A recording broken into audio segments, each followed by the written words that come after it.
तो आज का हमारा टॉपिक रहेगा मोल फ्रैक्शन। हमने लास्ट टॉपिक क्या पढ़ा था?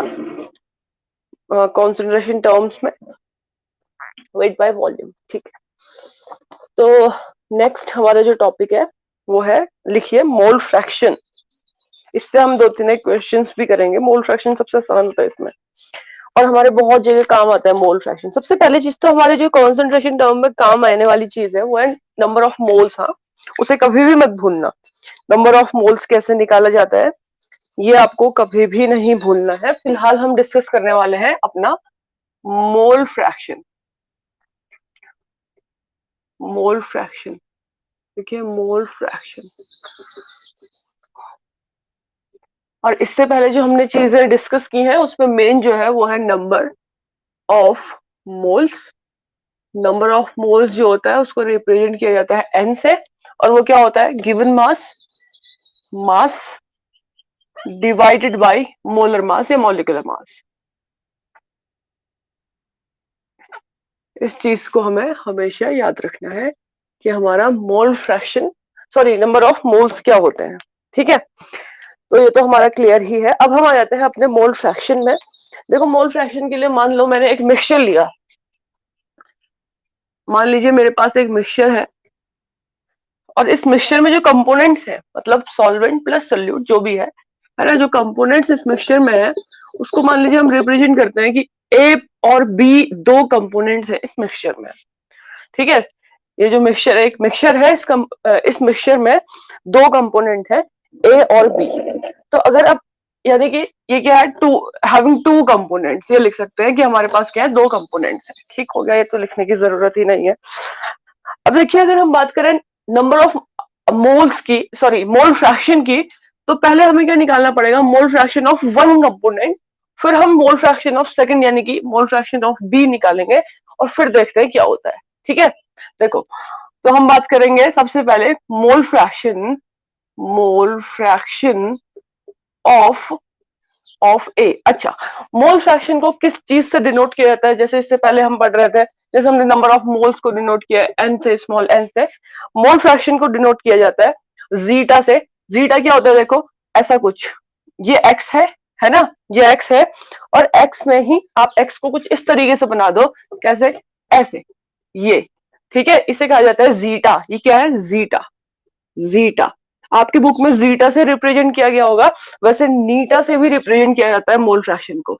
रिप्रेजेंटेशन जीटा से भी होता है और नीटा से भी होता है। एन को ही ये इस तरीके से लिख दो, तो इसे कहा जाता है नीटा। नीटा, और ये वाला क्या है? जीटा। जीटा आपकी बुक में एक्स वाला रिप्रेजेंट किया होगा, मतलब जीटा लिखा होगा, तो हम भी जीटा ही लिख लेते हैं। यानी कि हम बात कर रहे हैं मोल फ्रैक्शन ऑफ ए। इसका क्या मतलब है? जीटा ऑफ ए। ठीक है, इसका मतलब है जीटा ऑफ ए, ये चीज है। ठीक है, तो मोल फ्रैक्शन ऑफ ए क्या होता है? ये होता है नंबर ऑफ मोल्स ऑफ ए। देखो, इस मिक्सचर में क्या है, मान लीजिए अगर ये सोल्यूट है, ये सॉल्वेंट, कुछ भी हो सकता है, अभी हमें नहीं पता कौन सोल्यूट है कौन सॉल्वेंट है ना। तो हम बात करेंगे, अगर हम मोल फ्रैक्शन ए का निकाल रहे हैं तो हम क्या कहेंगे? हम कहेंगे number of moles of A divided by, divided by what? Number of moles of A plus number of moles of B. ठीक है, divided by number of moles of, n of लिख दूं मैं। ठीक है, एन ऑफ ए, यानी कि आप लिख दीजिएगा number of moles of A plus number of moles of B. ये आपका मोल फ्रैक्शन हो जाएगा किसका? कंपोनेंट ए का। अगर इस मिक्सचर में दो कंपोनेंट है, ए और बी। अब हम अगर बात करें इसका क्या मोल फ्रैक्शन होगा, सेम इसी तरीके से निकाल लेंगे। अगर हम बात कर रहे हैं जीटा ऑफ बी, आप पूरा लिखना number of moles of B, तो क्या हो जाएगा? Sorry, mole fraction of B, क्या लिखा है मैंने? ये भी मोल फ्रैक्शन है, मोल फ्रैक्शन ऑफ बी। तो मोल फ्रैक्शन ऑफ बी क्या हो जाएगा? जीटा बी क्या हो जाएगा? एन बी, यानी कि number of moles of B. आप ऐसे लिखना number of moles of B. ठीक है, number of moles of B, N B भी कह सकते हैं, डिवाइडेड बाय दिस, है ना, divided by number of moles of B plus number of moles of ए।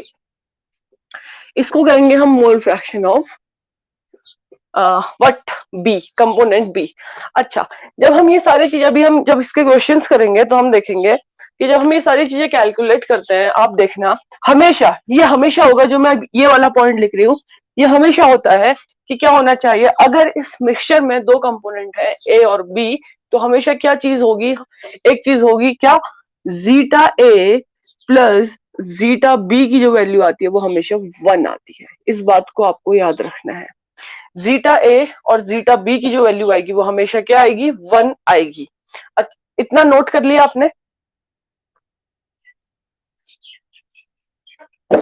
ठीक है, चलिए अब हम अगर इसकी यूनिट की बात करें, यूनिट ऑफ मोल फ्रैक्शन है ना, यही साइड पे लिख लेना, आप नीचे लिख लेना। अगर हम इसकी यूनिट की बात करें, यूनिट ऑफ जीटा, तो देखो नंबर ऑफ मोल्स, यानी कि क्या बात कर रहे हैं, मोल्स है ना, डिवाइडेड बाय, यहाँ पे मोल ही आ रहा है ना, कैंसिल आउट हो जा रहा है, तो इसकी कोई यूनिट नहीं होगी आपकी। ठीक है, देखो इसकी कोई यूनिट नहीं आ रही है, ये 1 हो गया, ये नो यूनिट, 0 यूनिट, कोई यूनिट नहीं। ठीक है, क्योंकि यहाँ देखो नंबर ऑफ मोल्स है, तो नंबर ऑफ मोल्स की यूनिट होते हैं मोल, इसकी यूनिट होती है मोल, है ना, ये भी नंबर ऑफ मोल है, तो डिवाइड हो गया, तो इसकी कोई यूनिट नहीं होगी, तो इसको डिस्कस करने की भी जरूरत नहीं है। यहाँ पे लिख दीजिएगा मोल फ्रैक्शन है नो यूनिट, नो यूनिट, कोई यूनिट नहीं होगी, यूनिटलेस है ये। ठीक हो गया, इतना क्लियर है? ये चीज आपको याद रखनी है हमेशा, इस पॉइंट को तो हमेशा ही याद रखना, हर जगह काम आएगा। अभी नॉर्मेलिटी निकालेंगे तो सॉरी मोलैरिटी हम जब डिस्कस करने वाले हैं इसके बाद, वहां काम आएगा, हर जगह काम आता है ना, वेट बाय वेट, हर जगह यही काम आ रहा है कि आपको पता होना चाहिए नंबर ऑफ मोल्स क्या होते हैं, ये क्लियर रखना है कि नंबर ऑफ मोल्स ये होते हैं। दूसरी चीज, अगर आपको एटॉमिक मासेस गिवन नहीं है तो कुछ कुछ एटॉमिक मासेस लर्न करके रख लेना, वैसे क्वेश्चन में दिए जाएंगे जो टिपिकल से याद नहीं होते हैं वो वाले। ठीक है, इतना क्लियर हो गया, ये नोट भी कर लिया आपने। अब हम इससे रिलेटेड एक क्वेश्चन डिस्कस कर लेते हैं। अ मिक्सचर कंटेन्स, क्या क्या दिया गया, 40 ग्राम जो दिया है वो आपका दिया हुआ है सोडियम हाइड्रोक्साइड का, एंड 54 ग्राम जो दिए हुए हैं वो आपके दिए हुए H2O के। ठीक है, ये आपको दिया गया है। फिर लिखा गया है calculate mole fraction of NaOH, यानी कि आपको क्या कैलकुलेट करना है, calculate mole fraction of NaOH and mole fraction of what, H2O। ये करना है आपको। ठीक है, क्या करोगे, क्या करना पड़ेगा बताओ तो? नंबर ऑफ मोल्स निकालने पड़ेंगे। पहले हमें क्या पता है, हमें पता है, हमें एक चीज मालूम है, क्या चीज मालूम है, फॉर्मूला पता है हमें कि देखो इसका क्या मतलब, पहले मीनिंग समझो। ऐसा कुछ मिक्सचर है, ये कोई मिक्सचर है, इसमें पता नहीं कौन सॉल्वेंट होगा, पता नहीं कौन सोल्यूट होगा, मैंने आपको लास्ट क्लास में बताया भी है, सॉल्वेंट सोल्यूट इसको देख के नहीं पता करते हैं, इसके मास से सॉल्वेंट सोल्यूट नहीं निकलता है, नंबर ऑफ मोल से ही पता चलेगा कि आपका कौन सॉल्वेंट है कौन सोल्यूट है। ठीक है, जिसका नंबर ऑफ मोल ज्यादा आएंगे वो सॉल्वेंट होगा, जिसके नंबर ऑफ मोल्स कम आएंगे वो सोल्यूट होगा। वैसे इस केस में यही सॉल्वेंट है और ये सोल्यूट है, क्योंकि इसके नंबर ऑफ मोल्स अभी देख लेते हैं, देखना ज्यादा आएंगे, इसमें कम आएंगे।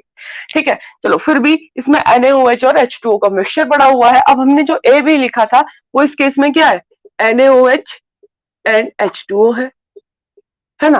अब आपको क्या दिया गया है, इसका मास दिया गया है। आपको क्या मालूम है, आपको पता है X, sorry mole fraction zeta of NaOH अगर आप निकालोगे तो आपका क्या फॉर्मूला बन जाएगा, mole of NaOH, number of moles of NaOH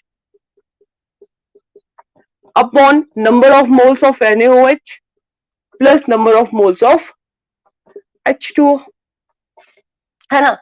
और अगर आप H2O का भी निकाले, अगर आप H2O को भी डिस्कस कर रहे हैं तो उस केस में भी आपको नंबर ऑफ मोल्स चाहिए होंगे। तो आपको नहीं लगता पहले नंबर ऑफ मोल्स कैलकुलेट कर लेने चाहिए? बिल्कुल कर लेने चाहिए। तो देखो नंबर ऑफ मोल्स, इसको कैलकुलेट करना पड़ेगा ना। पहले आपको क्या दिया गया, आपको मास दिया गया है m, मास ऑफ NaOH दिया गया है, NaOH का दिया गया 40 ग्राम, किसका, NaOH का, और H2O का दिया गया आपको कितना, 54 ग्राम। यही तो दिया गया आपको, इससे नंबर ऑफ मोल्स निकाल लो। तो देखो नंबर ऑफ मोल्स क्या होता है, बताइए नंबर ऑफ मोल्स क्या होता है श्रेया? हाँ, मास डिवाइडेड बाय, बताओ, गिवन मोलर मास, है ना। तो देखो इसका मास कितना दिया गया है, 40 ग्राम दिया गया है। इसका मोलर मास निकालो NaOH का, कहीं साइड पे निकालो, यहाँ पे निकाल लेते हैं। दिख भी रहा है यहाँ पे, हाँ दिख रहा है। NaOH का मोलर मास मतलब मॉलिक्यूलर मास कितना हो जाएगा, Na23 प्लस ऑक्सीजन 16 प्लस 1, है ना, यानी कि 24 प्लस 16, 24 प्लस 16 कितना होता है, 40 होता है। 40 ग्राम आ गया ये, है ना। तो ये क्या आ गया, यहाँ पे हमने इसका मॉलिक्यूलर मास निकाल दिया, वो भी क्या आ गया, 40 ग्राम आ गया। तो देखो नंबर ऑफ मोल्स कितना आ रहे हैं, 1 आ रहे हैं। नंबर ऑफ मोल्स कितना आ रहे हैं आपके, 1 आ रहे हैं। अच्छा, नंबर ऑफ मोल्स अगर आपके 1 आया, 1 मोल इसका मतलब ये है, तो अब इसमें हमें H2O के भी मोल्स चाहिए, तो हम क्या कैलकुलेट कर लेंगे, number of moles of H2O कितना आ जाएगा, ये हमने किसका कैलकुलेट किया है, NaOH का कैलकुलेट किया भाई, NaOH का मास निकाल के। तो number of moles of H2O कितना हो जाएगा, कितना दिया गया है, क्या होता है, mass divided by molar mass, है ना, फॉर्मूला यही है, mass divided by molar mass. तो मास इसका दिया गया 54, मोलर मास H2O का होता है 18। ठीक है, कैलकुलेट कर लो। ऑक्सी H2O दिख रहा है बोर्ड में, हाँ दिख रहा है, H2 2 प्लस 16 यानी कि 18। ठीक है, कुछ कुछ तो ऐसे लर्न हो जाएंगे प्रैक्टिस करते करते आपको। चलो, तो इसका कितना आ गया, 3, ये 3 आ गया आपका। तो आपको नंबर ऑफ मोल्स अब पता चल गया, तभी मैंने कहा था देखो अब नंबर ऑफ मोल्स पता चल गए, अब हम बता सकते हैं कि भाई हमारा ये क्या है, सॉल्वेंट है, क्योंकि इसके नंबर ऑफ मोल्स ज्यादा आ रहे हैं। H2O क्या है, सॉल्वेंट है, और हमारा NaOH क्या हो जाएगा, सोल्यूट हो जाएगा। क्यों, क्योंकि इसके नंबर ऑफ मोल 1 आ रहे हैं, है ना। ये हमने परसों डिस्कस भी किया था। आपको मास देख के नहीं पता कर सकते आप कि कौन सॉल्वेंट है कौन सोल्यूट है, नंबर ऑफ मोल्स आपको बताते हैं कि कौन सॉल्वेंट है कौन सोल्यूट है। ठीक हो गया। अब हम मोल फ्रैक्शन ऑफ NaOH निकाल लेते हैं। मोल फ्रैक्शन ऑफ NaOH देखो कितना आ रहा है, मोल fraction of number of moles of NaOH कितना आया था, 1 divided by number of moles of NaOH plus number of moles of H2O यानी कि 3। तो 1 यहीं पे करेंगे, इतना इस पे 1 प्लस 4 कितना आ जाएगा ये, हाँ 1 प्लस 4 कितना आ जाएगा बताओ, देख लो कितना आ रहा है, 0.1 प्लस 4 जो भी आ रहा है 0.25। ठीक है, अब देखो एक्स मतलब मोल फ्रैक्शन ऑफ H2O निकाल दीजिए। मोल फ्रैक्शन ऑफ H2O कितना हो जाएगा, number of moles of H2O, यही चीज कैसे, number of moles of H2O divided by number of moles of H2O plus number of moles of NaOH, है ना, यही तो होगा। तो number of moles of H2O कितने, 3 है, नंबर ऑफ मोल्स ऑफ आपके H2O 3 है, plus number of moles of ये 1 है, यानी कि ये कितना हो जा रहा है बताओ, 3/4। 3/4 की वैल्यू कितनी आएगी, 0 पॉइंट, बताओ कितनी आ रही है। ठीक है, यही आनी चाहिए। अब देखो इसमें 0.75 आ गई, ये आपने नंबर ऑफ मोल्स निकाल लिया, आपके कैलकुलेट हो गए। अच्छा, अब देखिए जरूरी नहीं था हम इसका नंबर ऑफ मोल्स निकाले, क्यों, क्योंकि मैंने आपको बताया है कि number of moles of NaOH plus number of moles of H2O जो होता है वो हमेशा 1 के बराबर होता है। देखो चेक कर लेते हैं, नंबर ऑफ मोल्स ऑफ ये आ रहा है आपका 0.25 प्लस 0.75, इसकी वैल्यू कितनी आ रही है, 75। देखो 1 के बराबर है, तो हम जरूरी नहीं इसको कैलकुलेट करें, हम माइनस भी कर सकते थे। हम डायरेक्ट क्या कर सकते थे, number of moles of H2O को निकालने के लिए 1 माइनस 0.25 यानी कि number of moles of NaOH कर लेते हैं, तो हमारा सीधे 0.75 आता है। ये वैल्यू हमेशा 1 आनी चाहिए। अगर 1 नहीं आ रही आपकी वैल्यू, तो आपकी कैलकुलेशन में कुछ मिस्टेक है, आप चेक करेंगे और उसे सही कर लेंगे। नोट कर लो इसे। अगर आपको वीडियो पसंद आया तो प्लीज़ लाइक कीजिए, शेयर कीजिए और चैनल को सब्सक्राइब कीजिए। Thank you.